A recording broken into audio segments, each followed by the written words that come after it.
Hi folks, and we're back.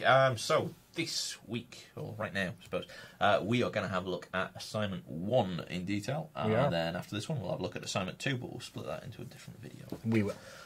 Cool, so let's pretty much go over what we need to do for this. So we did a video a very long time ago, it was to us anyway, where we went through kind of the module structure and exactly what you need to do for all these things. So it's imperative that you hand in everything, and every separate assignment must be handed in. Sure. As well. If you miss stuff, you're going to lose a lot of marks, and you're going to come into some big problems when we come to things. Anyway, so we're looking for Friday, the 14th of December, and it is 3:30, and this is on the forum. Which you're already using, so you know exactly how to get onto that. So, a few things I have seen. There's one or two folks who've got multiple topics on the forum, so instead of pressing a reply, you've done a new topic with the same thing. If you have done that, contact your tutorial person in your lecture, and we'll kind of sort that out. Generally, you should have one thread, and you just keep replying to it, because that's how we mark this work. Basically, we just click your name and then scroll down, I suppose. For sure, yeah. For it as well. So if we have to look in multiple places, it's it's also, that's how we follow you. So when you make a post, we actually get a notification, so we can come and get back to you fairly quickly. So make sure that is. So if you don't email your course lab modular lab person. I don't know. Person who does these tutorials for it, and we'll fix that for you. Anyway, so this breaks down into two sections. So we've got 50% is the completion of the weekly work from semester 1, and then 50% is the fractured level design document for the single player game. So we'll go into these and exactly what you need to do for both parts of this. So the first bit is the completion of the weekly work. So basically all the stuff we're doing in the tutorials is the weekly work. It is, yep. So with the exception of week 1, because that was kind of just to show me what skill set you're at, get warmed up. So that's not marked, so don't worry about that bit. Everything else we've done will be marked by the end of it. So your forum threads should contain evidence of the completion of these tasks given in every session. So stuff should be clear, concise, and generally fulfill the requirements of what we've generally asked for. So sometimes it's been quite vague. So make me a map of Wolfenstein, but you should kind of know what you're generally planning for that as well. So one of the things we have been doing is dropping feedback on these forums. So don't do the classic thing of going, oh look, feedback, I shall ignore this and carry on.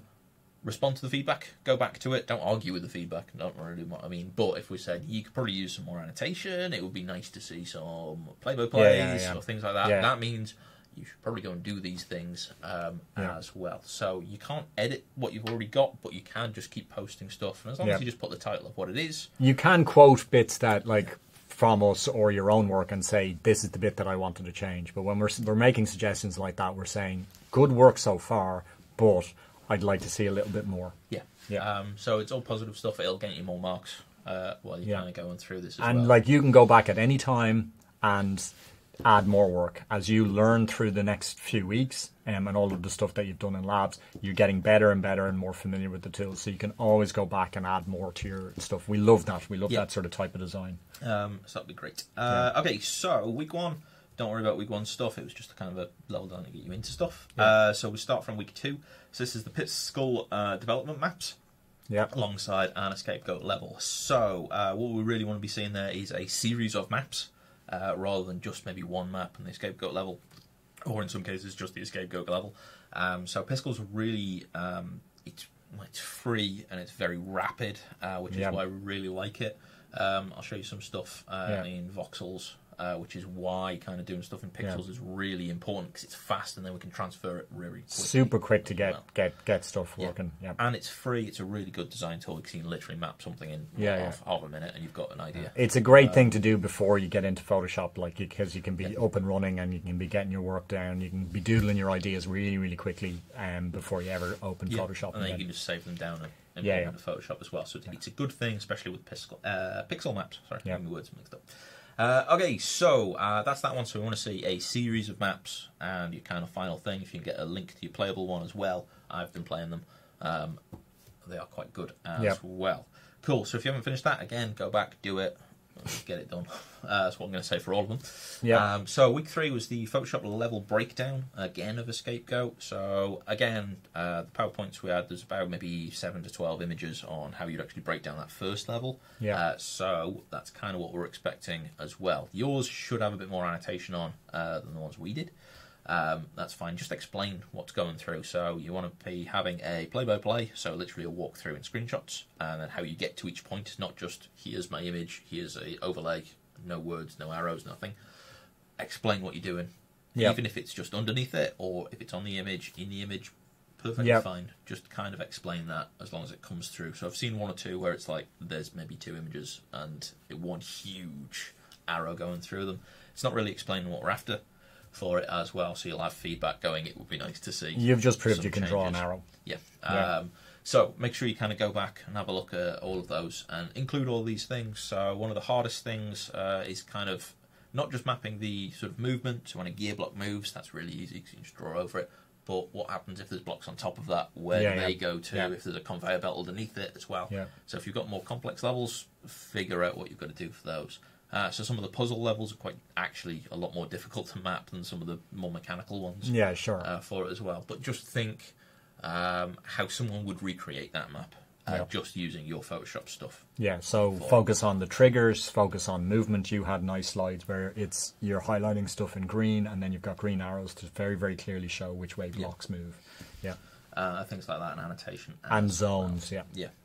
Okay, so week 4 was the Photoshop or physical maps of Wolfenstein 3D, along with the critical path. So again, we just want to see you mapping something out, especially using Photoshop or physical. So again, however you want to do it, that's perfectly fine.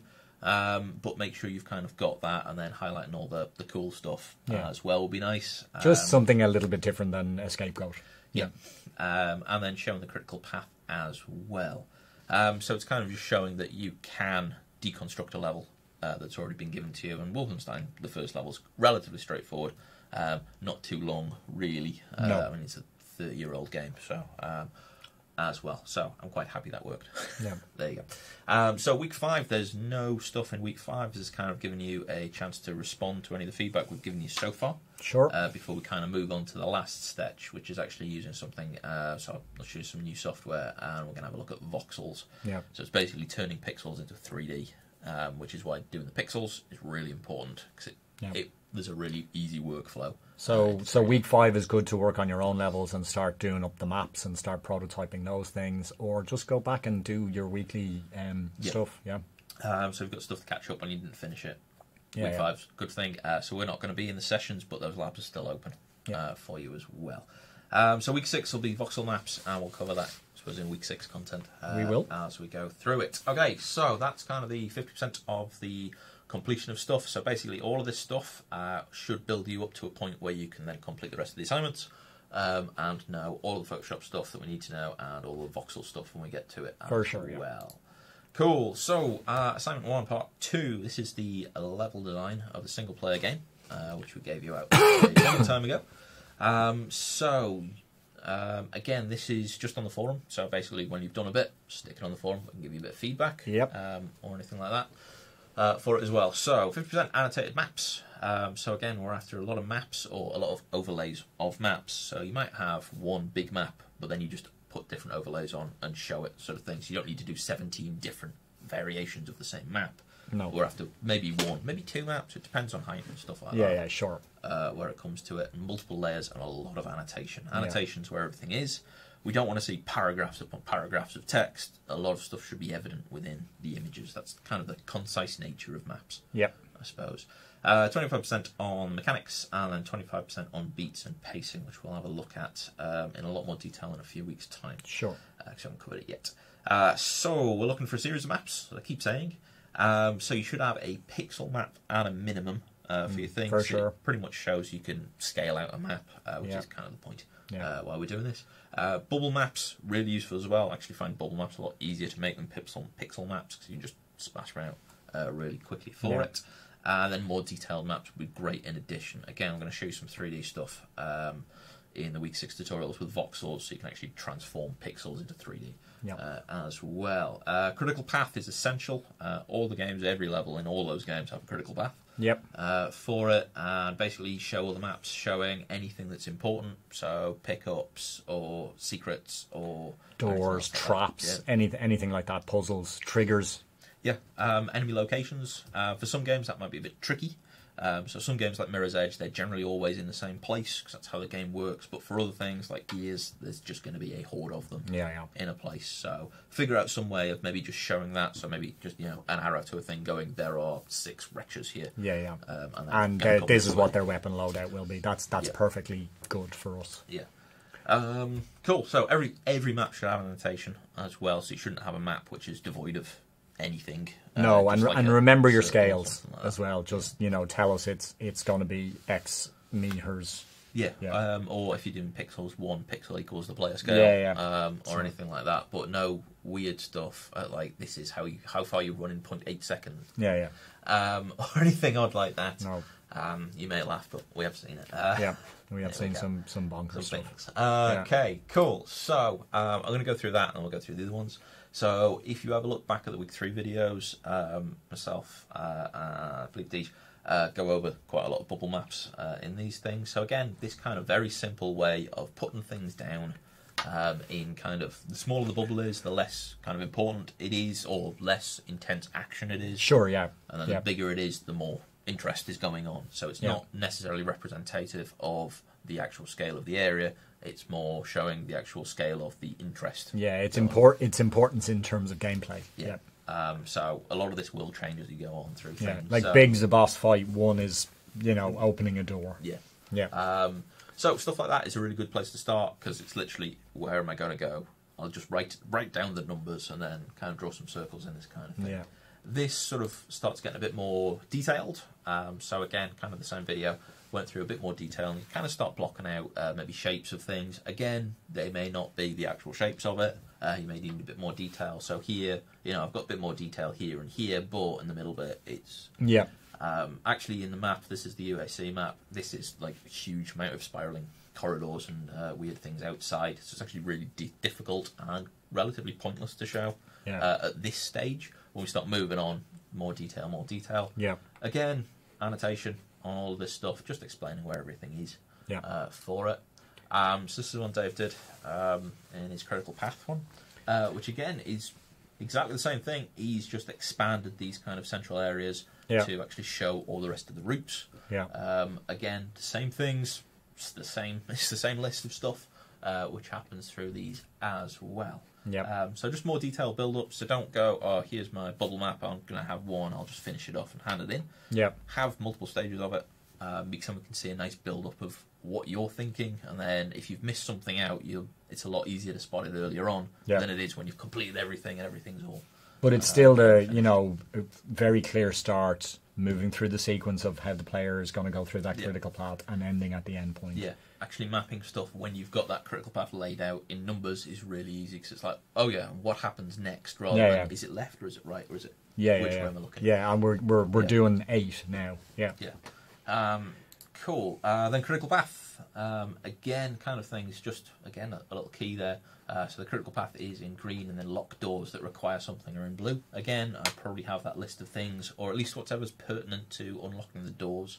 So in that VT, we kind of went over that you need the key to get through this one. You need to clear all the enemies from this area to get through that one. And exactly the same again there and there. So that's probably worth mentioning as well. So there's a few places where I'd add even more annotation than I'm showing you right now, just on this stuff. With the critical path, it's also worth talking about what's not on the critical path. So again, on that video, we do. But again, it's like, why is this bit, why is it there? Because if it's not there for any reason, what, why is it there? Sort of thing. So it's... But is there fun gameplay that if you're on the critical path you might have walked past? Is it a secret weapon or a shield recharge or something like that?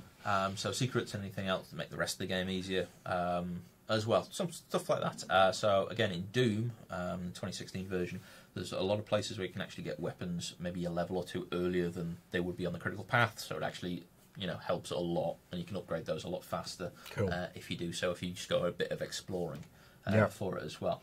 So yeah, there's a lot of these sections. A lot of your games you'll find there's generally one critical path. Then there's a few little bits and pieces. Most of the games we're giving you, that's generally it, which is why we're giving you those games. So it's not like there are 17 ways to complete this mission. They're mostly run and gun anyway. So for it as well. So critical path is really important to actually do because it shows that you know what the important stages of the actual mission are for it as well. Cool. So pixel maps. So again, we talked about these back in the day in week 3. So pixels just show a really good scale. So as we were saying, player scale is really good. Sometimes you're going to end up making huge levels if your dude's really small and you've got massive things. So sometimes it's worth rescaling things and then going, actually, my dude's about maybe quarter of a pixel or anything like that. For it as well. So as long as the scale kind of makes sense, that's perfectly fine. We're not after crystal precision because it's made of pixels. Well, we don't want to see, and we see this sometimes, is like Mike and myself are 2 meters, and you're like it. You know, we can step at least a meter, and then we've seen some levels where the scale is a box is 1 meter, and they've made their level 20 meters, which means that we're basically in your bedroom playing capture the flag.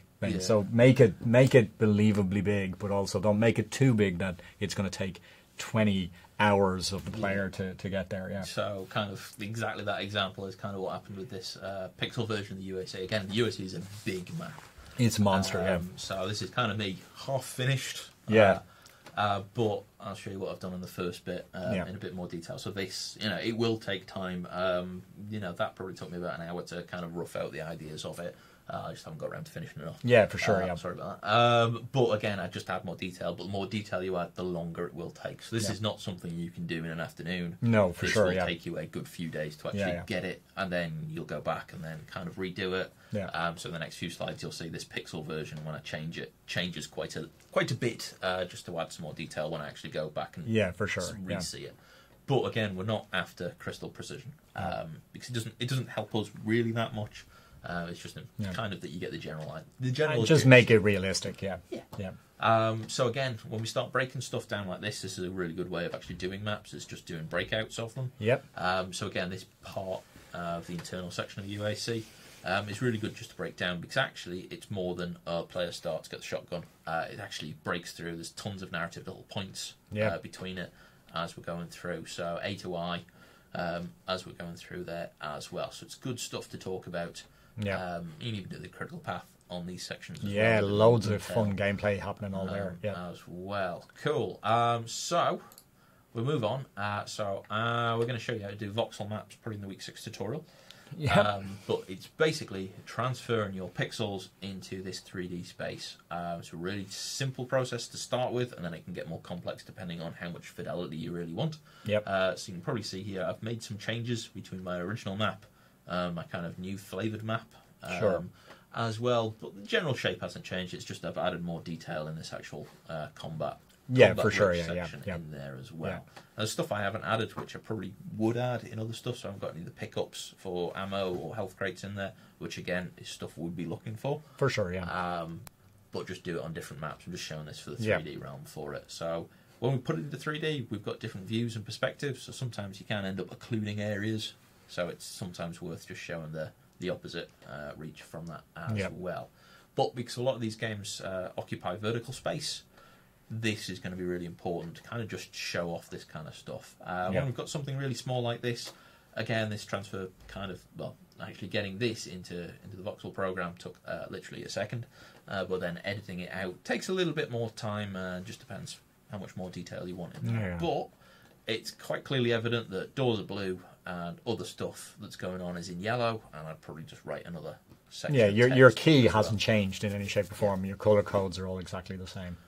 So a lot of the images we're showing you are kind of half there. You just need to add the annotation to actually complete them, sort of things like that. Doing something like this for the entirety of the USA map will take a very long time, so we'll probably if you're going to do this kind of thing, work on smaller sections at a time, Yeah. rather than trying to create the world Yeah. for it as well. 'Cause some sections in quite a lot of games are quite just dull or straightforward, or it's just here's a corridor. Or like Halo and Doom, there's a lot of movement in from place to place Yeah. because they're really big levels. Yeah. So it's really just dependent Yeah. on what your stuff is. So we're not expecting to see everything in this voxel stuff. It will Yeah. take a while. And we don't want to see a map of the whole Halo either. Just the level.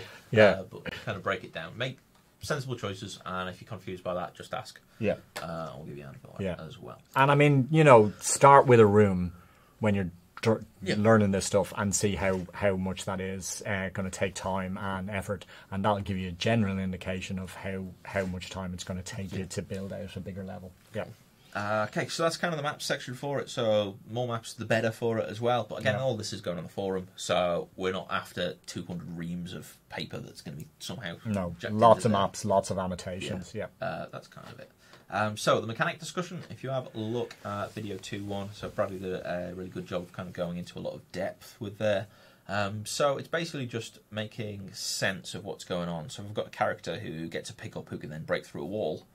That needs to be noted, mainly because it's a movement mechanic which affects the level. So if a character can double jump, or needs something enabled to do a double jump, so again in one of the Doom levels you pick up the rocket boots or whatever, which allows you to do something, but it cuts you off until you get those. That's really important. It's actually a critical part of that level for it as well. And it opens up new parts of the critical path as well, so that's why it's important to put it in. So other games, so a lot of the Gears games, there's all 5 of them there. I'm counting them in my head now. All of the Gears games, sort of thing, you use cover a lot, so showing what's cover. In the later games, it's breakable cover, so that again changes the complete nature of the game, because some of it's breakable, some of it's not. Yeah. So you probably just use different colours. Yeah, that's a perfect use for that. Yeah. But kind of using those voxels that we saw in the other one would be really good to see the scale and height of those things. Yeah, you could use different variations of a red, say, for different types of cover. Yeah. So there's a lot of stuff we can go into in a lot more detail there, but just talk about generally it's movement mechanics, but not player can move left, player can move right. We know that. Yeah. But if they've got any special abilities, or like a translocate or a teleport or a grapple or anything like that, which is important, that's really good to show. And anything that breaks movement as well. So yeah. So if you get a pickup, which is like there's quite a lot of shields or stuff which slow you down, and then you can't do certain things. Stuff or like something like you trigger something, rubble falls, and then you can't move. That's important because it's changing the way a player can get through that level. Yeah. So if levels have got different stages, it's a good kind of thing to talk about as well.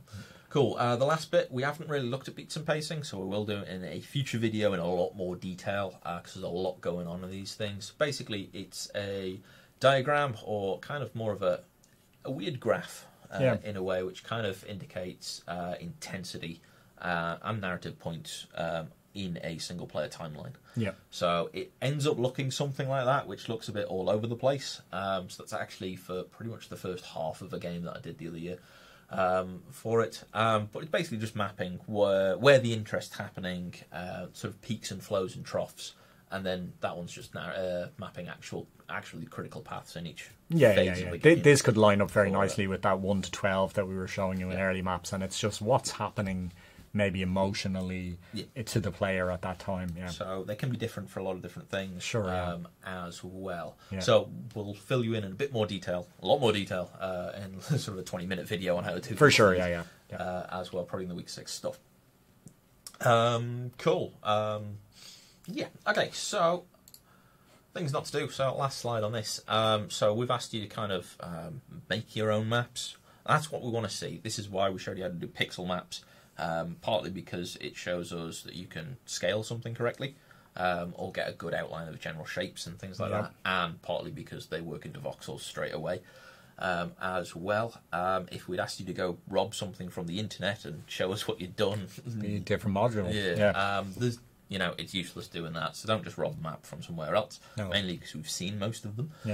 For sure you can use it as a reference and sort of have it here on the side and go, okay, that's good, but you're not being asked to just copy and paste it. It's actually quite an interesting one, because the one we've used, and we've actually shown you it, is the UAC from Game Pressure, and it's upside down from where you actually start, and it's like, why would you go downwards to start with? You'd always go forwards in a map.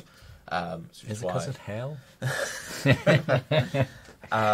So it's that kind of thing. If it makes sense, it makes sense. But drawing it in a specific orientation where you start and you generally go forward from your start point, it just looks weird when you kind of do these things. So again, don't trace maps because it looks terrible. And to be honest, the precision of some of the maps that we've got, what is this? And to be honest, you start there and you go straight through there. It's totally irrelevant to the thing. So show the main stuff. We're not after. I couldn't really build it. Is it straight walls? Or are they made of? Yeah, I don't know what. Made of green. So green. We're not after crystal precision. We're just after the general outline of shape. So you could give this to someone and then they could go, cool, this is the shape. I'll BSP that out, and then we'll mesh it afterwards and see what's what for. But you don't need to, because we've shown you how to do stuff in Piscal. We've shown you how to use Photoshop a little bit, so you shouldn't need to ever go down to this. No, and stuff like that. And again, stuff like this, I can't tell what on earth's going on, even though, and I did this. So a lot of tracing weirdness going on there. So don't do that. It's just bad form nicking stuff as well from online. As Alan said, reference perfectly fine. But make your own maps, because it shows us that you can do what we've asked you to do, and as from a level design viewpoint, anyone can trace. No, for sure, So, or you'd hope anyway. And we're not asking you to. We're not asking you to do it. So make your own maps. Pixels for the win for that. Cool. So I think we'll leave it there. Yeah, we'll see you in labs. Well. I think. So we'll see you in labs, and there'll be another VT on how to do assignment 2 as well, because they're in for the same time. Cool. Right. Thank you.